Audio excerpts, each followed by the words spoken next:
Shao Kahn had used rain to crush the Edenian resistance, but had not granted him an army.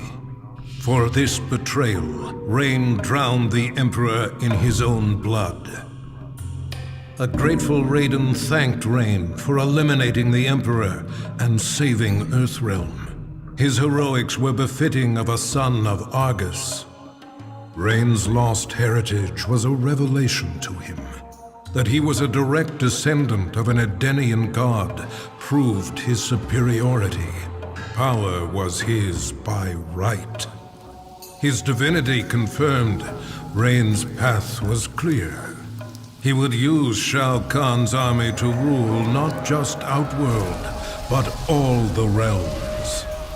To Raiden's surprise and horror, Rain's first target is Earthrealm.